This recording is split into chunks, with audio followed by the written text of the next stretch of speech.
결국에는 인플레이션하고 밀접한 관계를 갖고 있는 석유, 기름 가격이 올라가게 되면 어떻게 되겠어요? 여러분들 기름 가격 올라가면 좋아요? 당연히 나쁘지. 차에 당장 기름 넣을 돈 자체가 올라가 버리는데, 그것뿐만이 아니라 각 기업에서 생산하는 모든 것들에는 기름이 안 들어갈 수가 없는데, 이 노펙이 통과될 시에 우리 사우디는 달러가 아닌 다른 화폐로 석유를 거래하겠다고 경고를 하고 있습니다.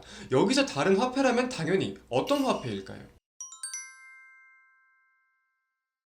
네, 반갑습니다. AP투자연구소의 이호수 전문가입니다. 반갑습니다. 최근 오펙 플러스의 감산 결정에 대해 많은 투자자분들이 우려감을 갖고 계십니다. 대부분의 견해들을 들어보면 오펙 플러스의 감산 결정에 대해 국제 유가가 상승하고, 국제 유가가 상승하며 인플레이션 압박이 심화된다, 이런 식으로 많이들 인지를 하고 계시는데, 저 같은 경우는 조금 더 자세한 내용들도 살펴볼 필요가 있겠다고 판단이 들어요. 사우디, 중국, 미국 등의 국가들이 얽히고 설켜 있는 현재 상황에서 우리는 어떤 부분에 주목하고 어떤 부분을 인지하고 있어야 되는지 간단하게 한번 살펴보도록 하겠습니다. 오펙 플러스의 감산 결정에 대해 당연스럽게 국제 유가는 이렇게 급등하는 모습들을 보였습니다. 그렇다면 국제 유가를 상승시킨 원인에 대해서도 우리가 살펴볼 필요가 있을 것 같은데, 오펙 플러스의 감산량 조정 추이를 보니까 작년에 이 하루 200만 배럴을 감소시키겠다고 언급한 이후에 올해 5월부터 116만 배럴을 추가 감산하겠다고 밝혀놓은 상황이죠.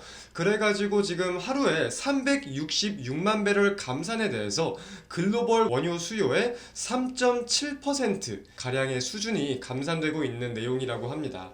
이 감산에 대해서 따져볼 때 표면적인 이유는 원유 시장의 안정화를 위해서, 가격이 아무래도 계속 이런 식으로 하락하다 보니까 가격 안정화를 위해 감산을 한다라는 입장을 내비치고 있지만, 일각에서는 미국에 대한 도발이다, 이런 분석들도 굉장히 많이 제기가 되고 있는 상황이에요. 그래서 해당 부분들을 우리가 좀 주의 깊게 살펴볼 필요가 있겠는데, 제닛 옐런 장관은 세계 경제 성장과 고물가 대응에 도움이 되지 않는다고 비판을 하기도 했었고요.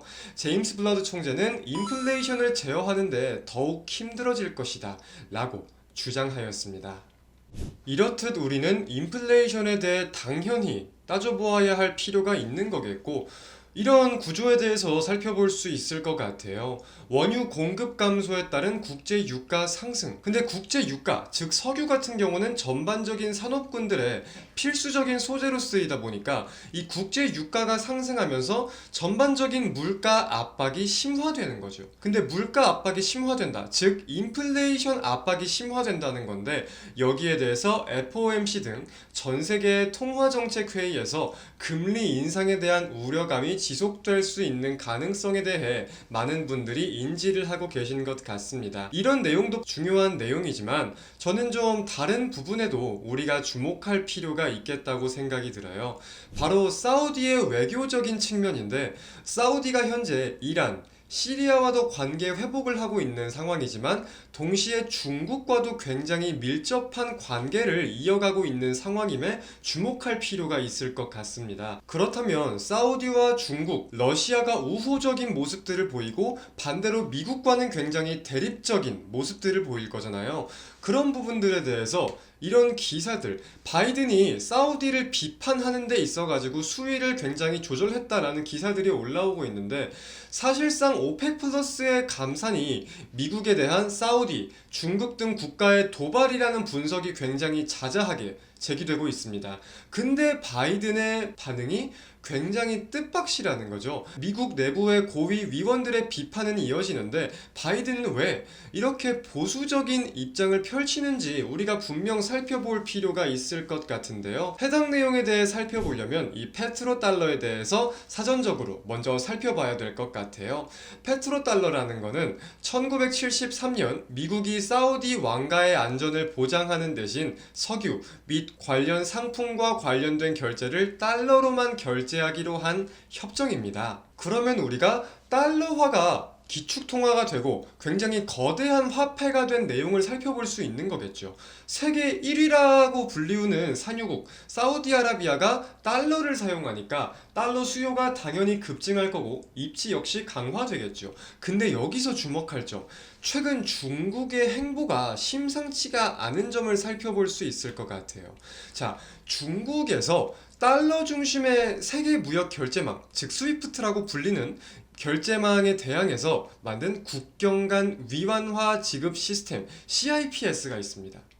이와 관련된 내용을 조금 더 말씀을 드리면 작년 12월이에요. 12월 시진핑 주석은 원유와 천연가스의 위안화 결제를 추진해야 된다면서 이 페트로 달러가 아니라 페트로 위안이라는 거를 띄우면서 나선 바를 좀 우리가 확인을 할 수 있는데, 실제로 관련돼 가지고 LNG 6만 5천 톤을 위안화로 거래하기도 한 내역까지 확인이 가능한 상황입니다. 그래서 우리가 세계 화폐 가치 속에서 위안화의 비중을 좀 살펴보니까 세계 외환 보유액 중달러 위안화 비중을 살펴보면은 2019년부터 꾸준히 우상향하는 모습들이 이렇게 확인되고 있어요. 반대로 달러는 점차 꺾이는 모습들이 확인이 되고 있죠.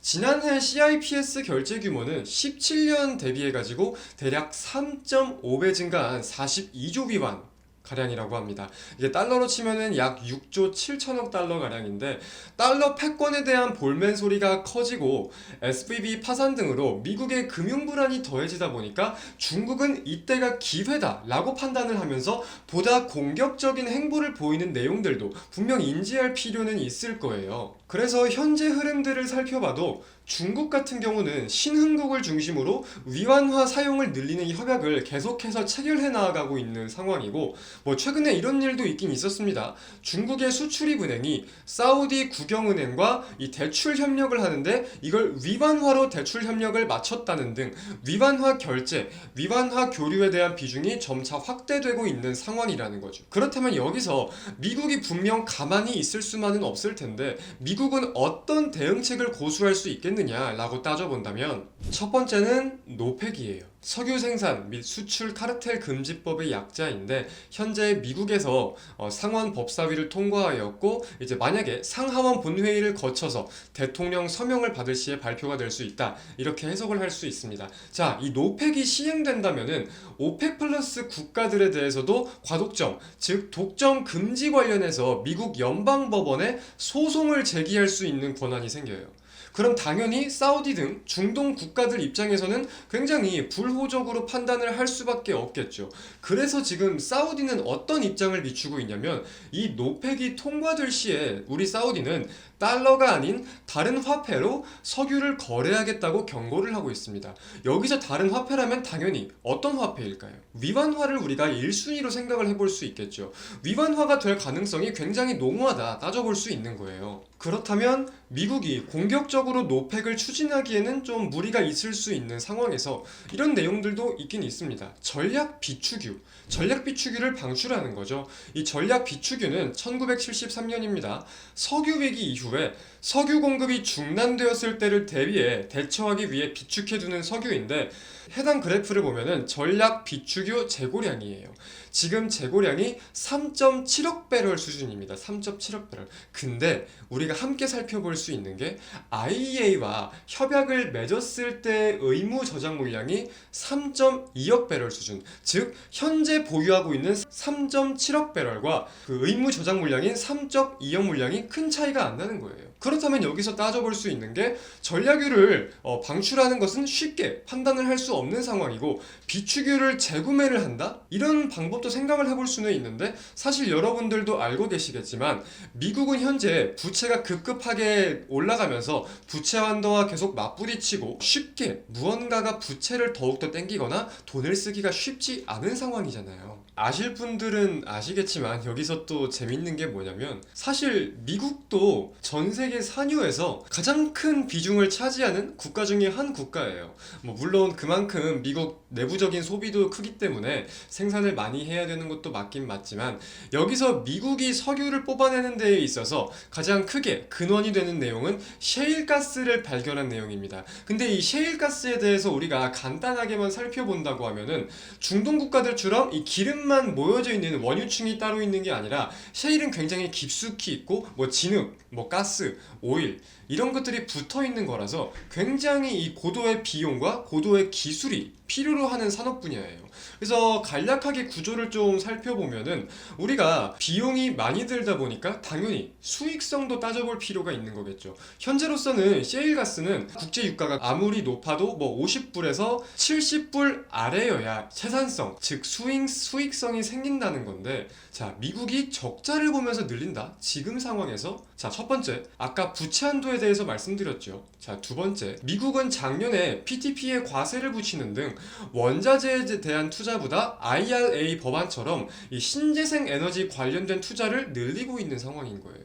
결국 미국은 현재 급급한 상황보다 미래에 대한 투자가 보다 공격적으로 이루어지고 있는 상황인데, 사실상 그럼 해당 내용 역시 미국이 증산을 하기도 쉽지 않을 것이다 판단을 할 수 있겠죠. 저 같은 경우는 이런 식으로 세 가지의 방법을 꼽아봤어요. 첫 번째 노펙, 두 번째 전략 비축유, 세 번째 미국의 증산, 세 가지인데 세 가지 다 지금 쉬운 상황은 아니다. 그래가지고 중국의 해당 내용들을 간파를 할 수 있다 보니까 지금 굉장히 공격적인 행보를 보이면서 위안화의 가치를 증대화시키려는 게 아닐까 추정을 할 수 있겠다고 좀 판단을 하고 있습니다. 뭐 사실상 아직까지 미국과 관련해서 무언가가 정해진 것도 없고 미국이 GDP 1위 국가라는 거는 아직까지 변하지 않는 사실입니다. 하지만 현재 세계적으로 일어나고 있는 이슈들에 대해서 우리 많은 투자자분들이 어느 정도 인지를 하셨으면 좋겠다는 바람에서 이렇게 영상으로 내용을 좀 담아보았고요. 언제나 오늘처럼 우리 개인 투자자분들을 위해 노력할 수 있는 이호수 전문가가 되도록 하겠습니다. 감사합니다.